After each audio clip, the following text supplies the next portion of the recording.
जय माता दी फ्रेंड्स, मैं हूं आपकी शिखा और वेलकम है आप सभी लोग का आपके अपने यूट्यूब चैनल पे। तो कैसे हैं आप सभी लोग, प्लीज़ कमेंट बॉक्स में जरूर शेयर कीजिएगा और अपना प्यार दुलार आशीर्वाद दीजिएगा। आज आप लोग के बीच में एक बहुत ही मनमोहक माता रानी का पचरा गीत लेके आई हूँ।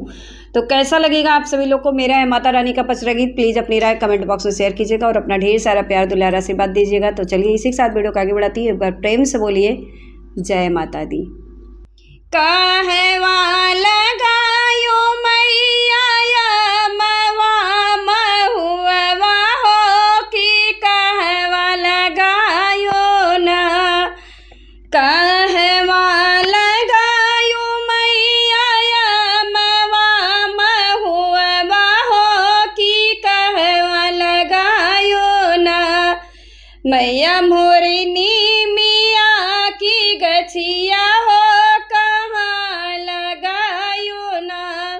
माई मोरनी मिया की गछिया हो कहाँ लगायो ना, कहवा लगायो मैया मवा महुआ हो कहाँ लगायो ना, माई मोरनी मिया की गछिया हो कहाँ लगायो ना, माई मोरनी गछिया हो कहाँ लगायो ना, बगिया लगाई सेवकाया मवायो महुआ हो दुआरवा लगई हाना, बगिया लगई हा सेवकाया मवा महुआ हो दुआरवा लगई हाना,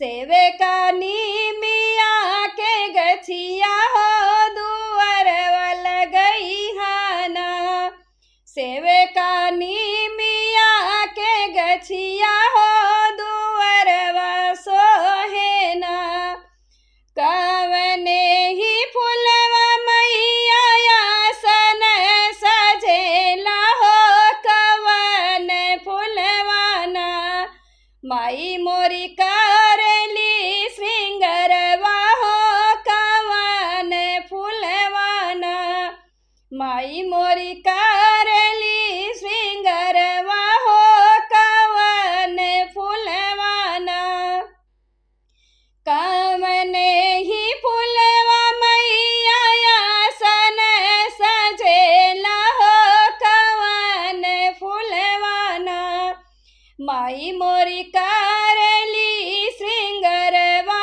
हो कवन फुलवाना, माई मोरी करली श्रृंगरवा हो कवन फुलवाना, बेला चमेली सेवकाया सन लगई हा हो अड़हुल फुलवाना, बेला चमेली सेवकाया सन लगई हा हो अड़हुल फुलवाना, माई मोरी करली श्रृंगरवा हो अड़हुल फुलवाना, माई मोरी करली श्रृंगरवा हो अड़हुल फुलवाना। सो जय माता दी फ्रेंड्स, गीत कैसा लगा आप सभी लोग को प्लीज़ कमेंट बॉक्स में शेयर कीजिएगा और अपना ढेर सारा प्यार दुलार आशीर्वाद दीजिएगा। तो इसी के साथ वीडियो का एंड करती हूँ, मिलती हूँ नेक्स्ट वीडियो में, तब तक के लिए बाय बाय फ्रेंड्स। एक बार प्रेम से बोलिए जय माता दी।